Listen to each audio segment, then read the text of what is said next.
One meeting এ একটা জিনিস sure যে টেসলা আগামীতে ইন্ডিয়াতে প্রবেশ করতে চলেছে। 12ই ফেব্রুয়ারি এবং 13ই ফেব্রুয়ারি এই 2 দিন আমাদের প্রধানমন্ত্রী নরেন্দ্র মোদীজির ইউএসএ সফর ছিল এবং সেখানে তিনি আমেরিকার প্রেসিডেন্ট ডোনাল্ড ট্রাম্পের সাথে দেখা করেন।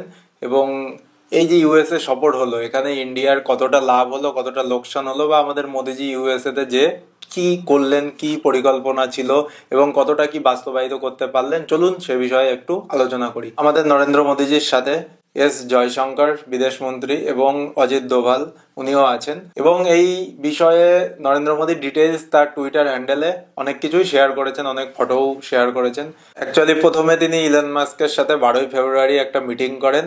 এই মুহূর্তে তো ইলন মাস্ক ট্রাম্পের পরে যদি কেউ থাকে সেটা ইলন মাস্ক, এবং ইউএস গভর্নমেন্টে ইলন মাস্কের কতটা প্রভাব সেটা বোঝাই যাচ্ছে যে ব্যাক টু ব্যাক উনি বিদেশি রাষ্ট্রনেতা এবং যারাই যাচ্ছেন, সে ইসরায়েল হোক বা অন্য কোনো দেশের প্রধানমন্ত্রী হোক, তাদের সাথে ইলন মাস্ক ডাইরেক্ট এখন মিটিং করছেন। কারণ উনি পৃথিবীর ধনীতম ব্যক্তি হওয়ার সাথে সাথে এখন পলিটিক্যাল পাওয়ারও নিজের হাতে নিচ্ছেন এবং এই পলিটিক্যাল পাওয়ারের মাধ্যমে উনি ওনার বিজনেস আরও এক্সপ্যান্ড অবশ্যই করবেন। কারণ after all it's business minded person and Elon is the best for that section, we can say ইট।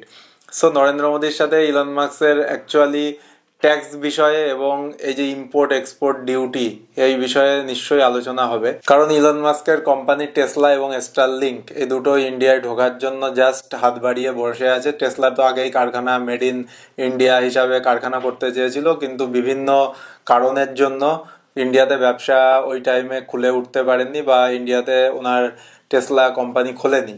আশা করি নেক্সট টাইমে সাউথ ইন্ডিয়ায় হায়দ্রাবাদ অথবা ব্যাঙ্গালোরের আশেপাশে অবশ্যই টেসলার কারখানা আসবে এবং উনি অ্যাফোর্ডেবল প্রাইসে ইন্ডিয়ান মার্কেটে টেসলা গাড়ি বিক্রি করবেন। এই কথা অবশ্যই এটা সামনে দেখা যাবে। এই নিয়ে একটা ডিটেলস ভিডিও আমি পরে বানাবো যে কি কারণে ইলন মাস্কের টেসলা ওই টাইমে আসেনি এবং এখন অবশ্যই ইন্ডিয়াতে আসবে।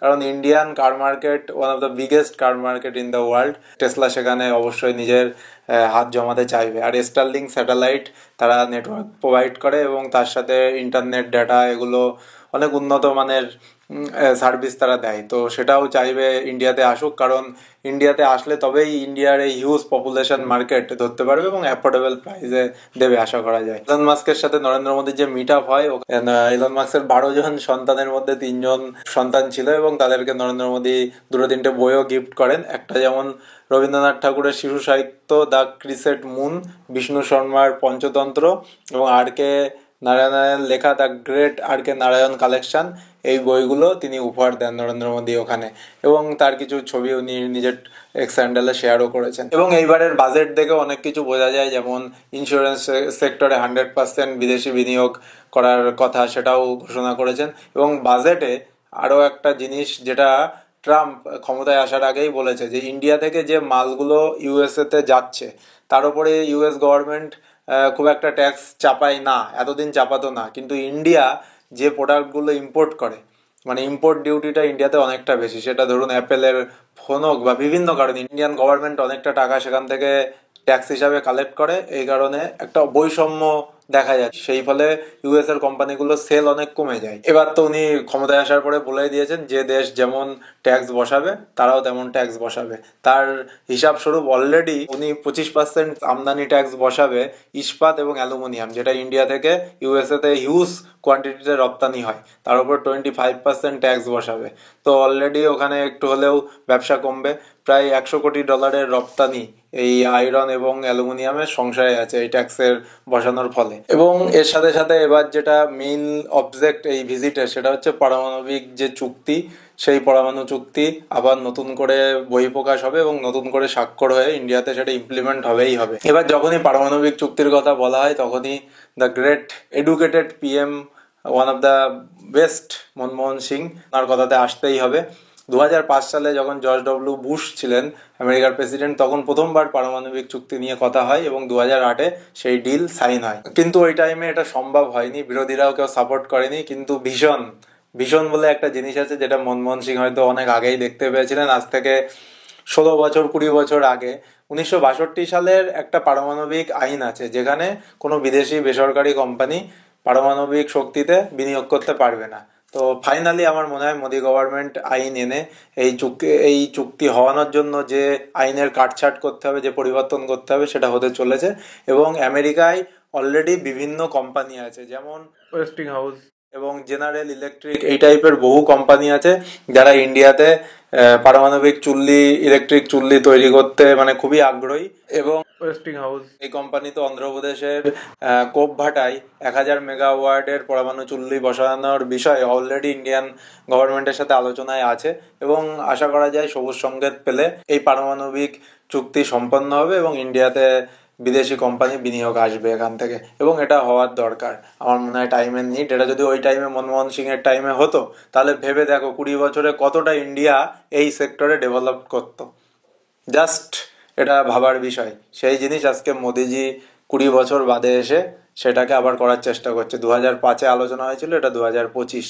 তো এবার হবেই, এই বিষয়ে মানে ভাবাই যায় যে ফাইনালি এটা হতে চলেছে। ওখানে একটা আদানি বিষয়ে মোদিজিকে একটা কোশ্চেন করা হয়েছিল, তোমরা দেখেই নাও তার উত্তরে মোদিজি কি বললেন। যখন দুই দেশের মুখিয়ারা কথা বলছে তখন কোনো পার্সেন্ট এই বিষয়ে ম্যাটার করে না।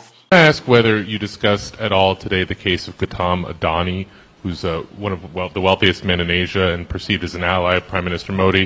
Prime Minister Modi, have you asked the president to take action on that case? Thank you. पहली बात है, भारत एक लोकतांत्रिक देश है और हमारे संस्कार, हमारी संस्कृति वसुधैव कुटुंबकम की है। हम पूरे विश्व को अपना एक परिवार मानते हैं। हर भारतीय को मैं अपना मानता हूं। दूसरी बात है, ऐसे व्यक्तिगत मामलों के लिए दो देश के मुखिया न मिलते हैं, न बैठते हैं, न बात करते हैं। যাই হোক, আদানি বিষয়ে মোদিজি সবসময় একটু ডিফেন্স খেলেন এবং এটা উনি ওখানে আবার করলেন এবং কিছুটা মনে হচ্ছে বিরক্ত হয়ে উনি যিনি রিপোর্টার ছিলেন তাকে একটু সবকই শেখালেন বলা যায়। যাই হোক, এরপরে আরও একটা ভিডিও আমরা দেখলাম যেখানে বাংলাদেশ বিষয়ে ডোনাল্ড ট্রাম্পকে জিজ্ঞাসা করা হচ্ছে। এই ভিডিওটাতে তোমরা দেখে নাও। উনি বললেন বাংলাদেশ বিষয়ে তাদের কোনো স্ট্যান্ড নেই, উনি মোদিজির ওপর ছেড়ে দিয়েছেন এবং মোদিজি working on it. And Mr. President, what you would like to say about the Bangladesh issue, because we saw and it is evident that how the deep state of United States was involved in regime change during the Biden administration, and then Muhammad Yunus made Junior Soros also. So what is your point of view about the Bangladesh? Soros, and what is the role that the deep state played in the situation in Bangladesh? Well, there was no role for our deep state. It was. This is something that the Prime Minister has been working on for a long time and has been worked on for hundreds of years, frankly. I've been reading about it. But I will leave Bangladesh to the Prime Minister. তো এর মাধ্যমে দুটো বিষয় বোঝা যায়। এক হচ্ছে বাংলাদেশ বিষয়ে ট্রাম্পের অবস্থান নির্দিষ্ট, যে বাংলাদেশের বিষয়ে এখনই হস্তক্ষেপ করতে চাইছেন না বা ওপেন প্ল্যাটফর্মে কিছু বলতে চাইছেন না মোহাম্মদ ইউনূসের ব্যাপারে। উনি কোথাও না কোথাও এখানে ডিফেন্স খেলে গেলেন এবং ইন্ডিয়ার ওপরে ছেড়ে দিলেন ব্যাপারটা। 2 নম্বর বিষয় এটা হতে পারে যে মোদিজির সাথে অলরেডি আলোচনা হয়েছে, যে কারণে উনি বললেন পুরোটাই মোদিজি দেখবেন। কিন্তু প্রথমটাই হতে পারে যে বাংলাদেশ বিষয়ে এক্ষুনি হস্তক্ষেপ করতে চাইছে না, কারণ এখানে আমেরিকার লাভ আছে। অলরেডি ইন্ডিয়ার সাথে আমেরিকার যুদ্ধ বিমান কেনার বিষয়ে মানে 5th জেনারেশন ফাইটার জেট এবং ড্রোন কেনার ব্যাপারে আলোচনা চলছে। সেই কারণে আমার মনে হয় বাংলাদেশ বিষয়ে ট্রাম্প একটু এড়িয়ে গেলেন, যাতে ওই জিনিসগুলো অবশ্যই ইন্ডিয়া কেনে। তাতেই তো অস্ত্র বিক্রি করেই তো আমেরিকার আসল ইনকাম। 28টা জিনিস যেগুলো আমেরিকা থেকে ইম্পোর্ট করা হতো তার উপরে অনেকটাই শুল্ক কমানো হয়েছে।